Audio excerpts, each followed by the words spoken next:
Nei precedenti itinerari abbiamo considerato sia Palazzo Medici Riccardi sia Palazzo Vecchio, residenze della famiglia Medici. Oggi, col 10° itinerario di 14 legati a Firenze, vi conduco alla scoperta di Palazzo Pitti, nella zona d'Oltrarno, abitazione delle famiglie dei Medici, dei Lorena e dei Savoia. Cominciamo per gradi. Nel 1550 Eleonora di Toledo, moglie di Cosimo I dei Medici, comprò il palazzo di Luca Pitti, progettato probabilmente da Brunelleschi e realizzato da Luca Fancelli. Quell'edificio divenne da allora l'abitazione della famiglia Medici e il Vasari nel 1565 creò in tempi record di soli 5 mesi il collegamento dei loro uffici in Palazzo Vecchio con la nuova residenza di Palazzo Pitti, mediante un corridoio posto in alto che attraversava l'Arno e permetteva ai Medici di non mischiarsi con la folla dei fiorentini. Fu costruito in occasione del matrimonio del principe Francesco con Giovanna d'Austria. Inoltre, questo collegamento offriva alla famiglia Medici una via di fuga sicura in caso di rivolta e una possibilità di muoversi in segreto senza essere visti dall'esterno. Il corridoio non rappresentava un passaggio segreto, ma il simbolo del potere medicio in città. Quando nel 1737 morì Gian Gastone, l'ultimo dei Medici, e la Toscana passò agli Asburgo-Lorena, fortunatamente la sorella di Gian Gastone, Anna Maria Luisa de' Medici, stilò il patto di famiglia, con il quale cedeva ai nuovi principi l'eredità medicea, ma poneva la condizione che di quello che è ornamento dello Stato per l'utilità del pubblico e per attirare la curiosità dei forestieri, non ne sarà nulla trasportato e levato fuori della capitale dello Stato del Granducato. Nel 1799 Ferdinando III di Lorena fu costretto a partire per Vienna perché i francesi con Bonaparte conquistarono la Toscana, creando il regno dell'Etruria. Nell'anno 1814, dopo la caduta di Napoleone, il congresso di Vienna restituì la Toscana a Lorena e Ferdinando III si insediò nuovamente in Palazzo Pitti. Furono poi Lorena ad utilizzare buona parte del palazzo per formare un museo che dava lustro e onore alla dinastia dei sovrani che governavano Firenze e parte della Toscana. Solo nel 1865 toccherà ai Savoia abitare il palazzo, trasferendo la loro corte piemontese a Firenze, che rimase capitale d'Italia però per soli 5 anni. È in questo periodo che Firenze perderà il suo antico centro storico per veder nascere gli edifici attorno all'attuale Piazza della Repubblica, che sono proprio una perfetta copia dei palazzi di Torino. Il palazzo venne fatto costruire dal banchiere Luca Pitti, che era un rivale della famiglia Medici. Quando Luca Pitti cadde in disgrazia, la costruzione del palazzo fu interrotta e venne acquistato da Eleonora da Toledo, moglie del Granduca Cosimo. Il palazzo divenne così la principale residenza dei Medici, senza cambiare di fatto il nome. L'enorme edificio, così maestoso e severo, ha un'imponente facciata di bugnato fiorentino e sorge non nella piana di Via Larga come Palazzo Medici Riccardi, attuale Via Cavour, ma su un'altura. L'edificio originario consisteva in un corpo compatto con 7 finestre su 2 piani e 3 portali, come si vede in una predella di un dipinto di Alessandro Allori nella chiesa di Santo Spirito. La facciata è il risultato degli inserimenti e ampliamenti iniziati nel 1558 da Bartolomeo Amannati, che inserì nei 2 portali laterali quattrocenteschi 2 grandi finestre inginocchiate sorrette da protomi leonine coronate. I lavori furono portati avanti da Giulio Parigi a partire dal 1618, con l'aggiunta su 2 piani di 4 analoghi finestroni per parte e nuovamente il figlio Alfonso il Giovane nel 1640 con l'ulteriore allargamento del pianterreno e del primo piano. Da notare il fatto che, a parte il disegno dei finestroni tardo cinquecenteschi, le linee della facciata replicano senza contraddirla la sequenza modulare della costruzione quattrocentesca. Dopo aver ospitato 6 generazioni della famiglia Medici, fu sotto il governo di Lorena che il palazzo trovò la sua sistemazione attuale. La facciata trovò il suo completamento nei 2 rondò porticati, costruiti in 2 fasi successive, da Giuseppe Ruggeri nel 1760-65 e da Pasquale Poccianti nel 1839. Le dimensioni eccezionali della facciata, lunga ben 205 metri e alta al 136 metri, ne fanno veramente il più grande dei palazzi fiorentini. Al piano terra del palazzo, sulla sinistra dopo l'ingresso principale, troviamo il Museo degli Argenti. Al Primo piano, tutta la parte a nord è occupata dalla Galleria Palatina, sistemata secondo il criterio della quadreria settecentesca, mentre sulla destra, rispetto all'ingresso, troviamo i monumentali appartamenti reali, un insieme di 14 stanze. Sono state utilizzate nella storia dalle famiglie dei Medici e dai loro successori. Qui risiedeva il Granduca di Toscana e il Re d'Italia, negli anni di Firenze capitale. La decorazione degli arredi è molto cambiata secondo il gusto di chi vi risiedeva, dai Medici a Lorena ai Savoia. Al secondo piano troviamo le sale della Meridiana o la Galleria del Costume e la grande sala da ballo. Nell'ultimo piano troviamo la Galleria d'Arte Moderna. Il palazzo custodisce inoltre i giardini monumentali di Boboli, che sono uno dei migliori esempi di giardina all'italiana del mondo. Dal grande giardino di Boboli si può raggiungere anche il forte Belvedere, avamposto militare per la sicurezza del sovrano e della sua famiglia. Il giardino di Boboli è un parco storico della città di Firenze e nacque come giardino granducale di Palazzo Pitti. Si estende alle spalle del meraviglioso palazzo ed è un capolavoro del paesaggismo rinascimentale. Commissionato dai Medici nel XVI secolo, è stato ampliato nel corso dei secoli ed è un vero e proprio museo a cielo aperto, con antiche statue, grotte, grandi fontane, celebre quella del Nettuno. L'anfiteatro segna il punto dove la collina di Bopoli venne scavata per prelevare la pietra forte usata per costruire il palazzo. La struttura in muratura fu costruita tra il 1630 e il 1634 sul progetto dell'architetto Giulio Parisi, inaugurata nel 1637 in occasione dell'incoronazione di Vittoria della Rovere, moglie di Ferdinando II e Granduchessa di Toscana. Al centro dell'anfiteatro si trova un obelisco egizio proveniente dal Luxor del 1500 a.C., l'unico della Toscana proveniente dalla Villa Medici a Roma e sistemato nell'attuale collocazione nel 1790, e una grande vasca antica di granito collocata nel 1840 su progetto dell'architetto Pasquale Puccianti. La fontana del Carciofo, collocata nel 1641, domina la veduta e decora il punto intermedio tra il palazzo e il giardino. La fontana si trova esattamente sopra la grotta di Mosè. La denominazione del carciofo dovrebbe essere dovuta alla somiglianza tra le foglie che crescono sui gambi dei carciofi e le decorazioni delle valve delle conchiglie con gli amorini ai lati della scalinata sulla quale poggia la vasca ottagonale. Tra i bizzarri inquilini del giardino, sapevi che nel 1600 c'era un ippopotamo regalato a Cosimo III dei Medici? Lui era amante di piante e animali esotici, decise di incatenarlo ad un laghetto, dove riuscì a sopravvivere però per poco tempo, non trovando l'ambiente a lui favorevole. Se vuoi scoprire dove si trova adesso, devi recarti al Museo della Specola e ti invito a guardare in descrizione a questo video tutte le pillole artistiche collegate a questo itinerario. Il cortile di Palazzo Pitti è chiuso su 3 lati dalle facciate interne del palazzo e sul quarto da un corpo a un piano sormontato dalla fontana che abbiamo visto del Carciofo del 1616-41, opera di Francesco Susini. L'arcata mediana di questo lato introduce alla seicentesca grotta di Mosè, al centro della quale, dietro una vasca ellittica, si erge la statua in porfido di Mosè.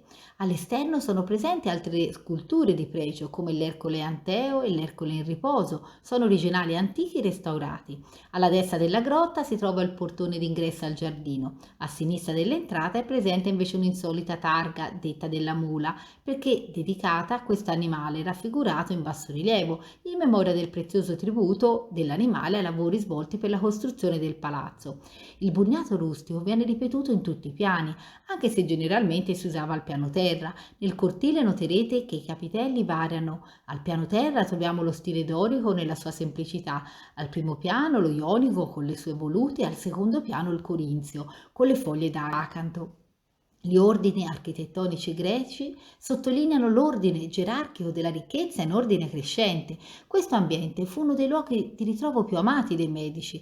Qui nel cortile si celebravano festeggiamenti per il matrimonio di Ferdinando I e Cristina di Lorena. In questa occasione il prezioso cortile si trasformò nel teatro di una spettacolare battaglia navale. Venne infatti completamente allagato per offrire ai sovrani uno spettacolo eccezionale. Nella Galleria Palatina, a differenza degli Uffizi, le opere esposte non seguono una disposizione cronologica, ma come nelle quadrerie settecentesche, le stesse coprono interamente le pareti, quasi come una tappezzeria, seguendo un criterio puramente estetico. La Galleria Palatina fu aperta al pubblico nel 1828, così detta perché rappresentava la galleria del palazzo della famiglia regnante.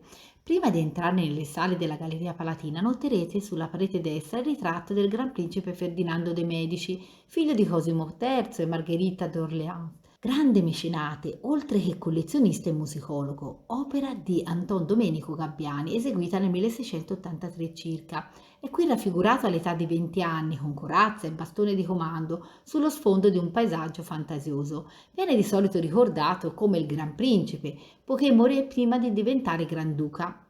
Alla morte di Cosimo III, quindi salì al trono il fratello minore di Ferdinando, Gian Gastone. Infatti sulla parete sinistra si trova il ritratto del Granduca Gian Gastone de' Medici, raffigurato da Richter in vesti ufficiali, con le insegne del potere, la croce dell'ordine di Santo Stefano, l'ultimo dei Medici sul trono di Toscana. Dopo di lui, rimasto senza eredi, la dinastia si estinse. Dopo di lui, rimasta senza eredi, la dinastia si estinse e il Granducato passò ai duchi di Lorena. Sullo sfondo possiamo vedere la cupola del Brunelleschi e il campanile di Giotto.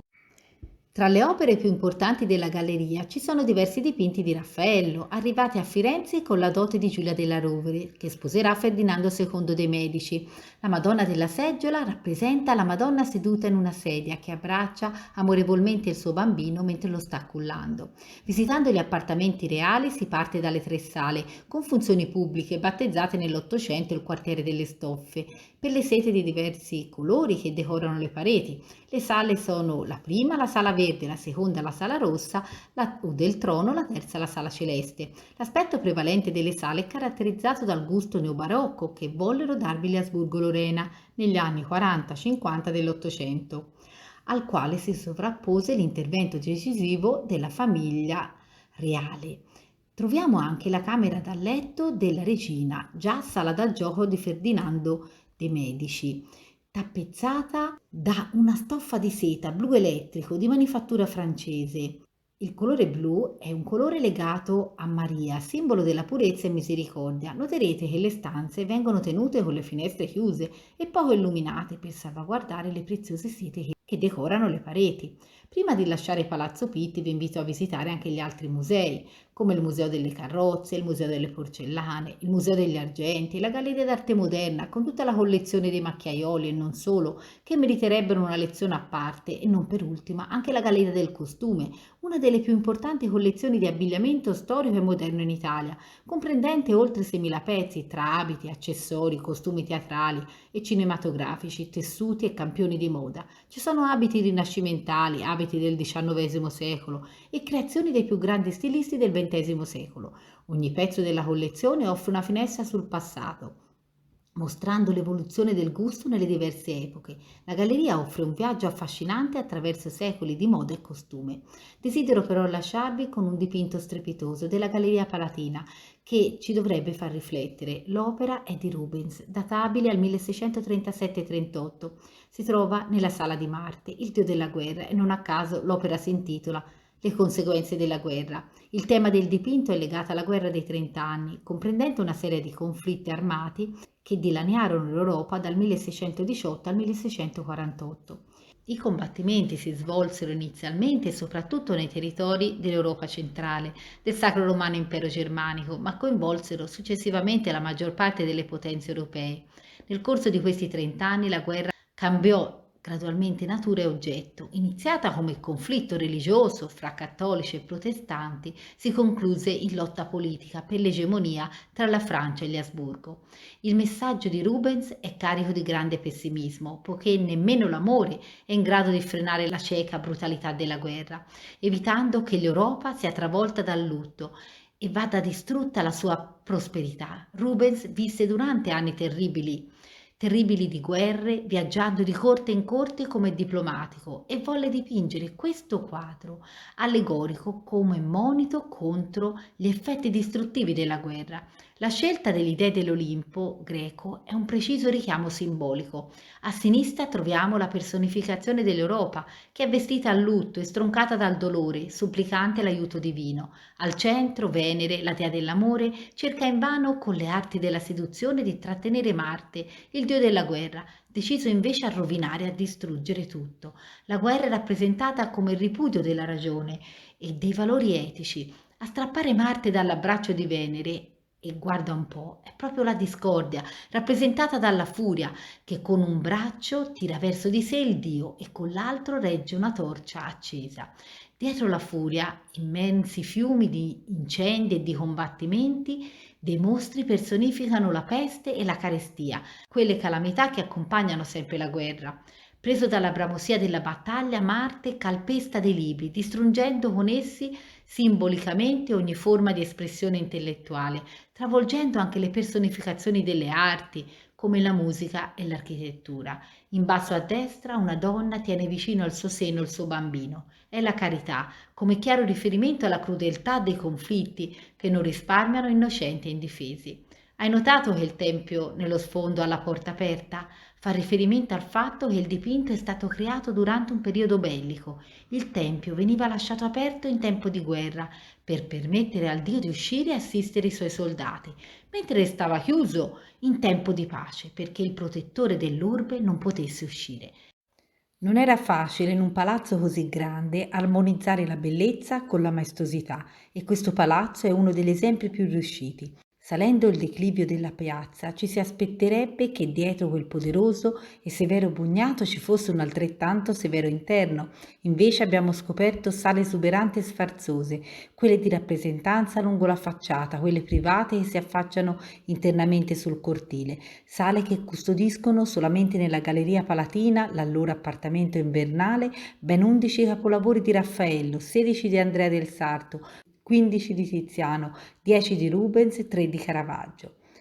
L'appartamento estivo era collocato invece nell'attuale Museo delle Argenti, al piano terreno, con un programma iconografico di affreschi di Giovanni da San Giovanni e seguaci, ma questa è ancora un'altra storia.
Vi aspetto al prossimo itinerario turistico per visitare Firenze. Se il video ti è piaciuto, lascia il tuo like e un commento. Puoi iscriverti al mio canale per sostenere il canale in forma di ringraziamento, puoi sottoscrivere anche un abbonamento, anche a partire da soli 1,99 euro.